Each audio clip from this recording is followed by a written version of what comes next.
MacQueen, and Francis, you are one of the people that started the Vancouver Association for the Survivors of Torture back in 1986. Can you tell me a little about how you guys came to start that organization? What was the vision? What was it all about? Okay, in those days, I mean, it was mainly the first organization started in the world was started by Amnesty International, and I was a member of Amnesty International at that point.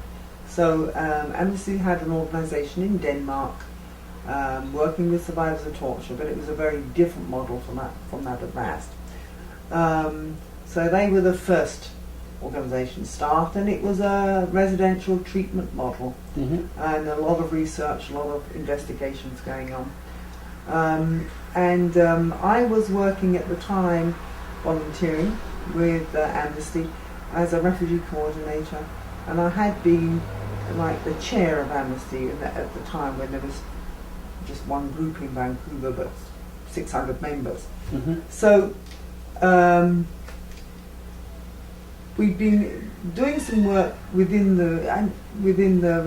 refugees, but it became really problematic because Amnesty's work was, make sure they have a good lawyer, you know, don't interfere in the legal process, whereas I was hearing the absolute distress of people. And of course I'm not going to start as a human being just focusing on Amnesty work, because you become involved in what kind of services did VAST then provide to these refugees? In the beginning it was, and at that time also, which is different from today, there were a lot of people coming in from mainly Central Latin America, 86, and they had been involved in the Civil War, they'd been tortured by the authorities. It was very clear in terms of who they were and what they'd been through. So it's very different from today.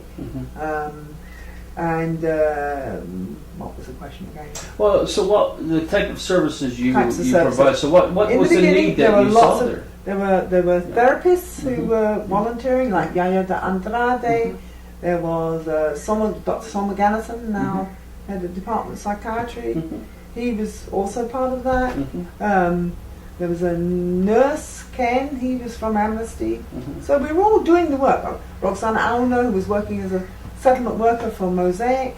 We were doing the work, but we were doing it individually, and then we came together as a group. So it was more of a coordinated effort. It was but it was the time. It was absolutely zeitgeist, you know. So how do you see that? As you look back on that, how do you see that as a kind of a leadership type of a contribution, keeping in mind that leadership is a relational undertaking? It's not about the leader, it's a relationship. Yeah, it was leadership in the day. A lot because, for instance, even the name, the survivors of torture rather than victims of torture, which was apparent at the time. You can generally tell the sort of the age of a program by just that alone. It was a leader in the way that we were working. We were very community-based, very much community-based organisation, and actually it probably has changed over time to embrace more of a clinical model. You know, as time went on, whereas Toronto, which had started before us, was much more of a clinical model, and has moved towards the community-based model. So actually, as it happened, Canada developed its own therapeutic model, which seems to be separate from the rest of the world. Okay. So now understand you've retired from VAST, and you've started something that appears to be very, very exciting for you, and that's in El Salvador. Can you talk about it briefly? Yes, sure, I'd love to. Salvador, I started with the work of El Salvador. I'll probably end with the work from El Salvador.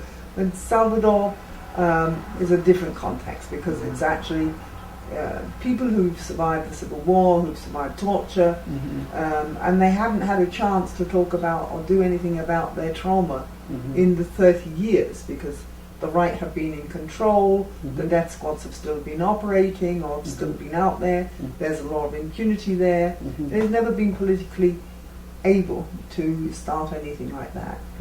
This is the time. So I was invited to go by Salvadorians that I knew from here, or people that I knew from my amnesty work over there, to go and help them to start an organisation, and I'm really glad to put my expertise to use over there. Excellent.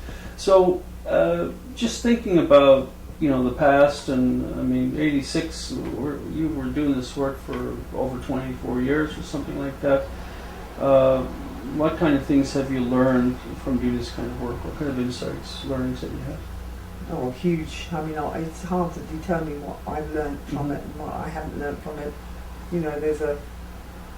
I think that things go in patterns, and one of the things that one learns particularly is you can't project stereotypes on people, or you can learn, for instance, the biggest revolutionaries can be the most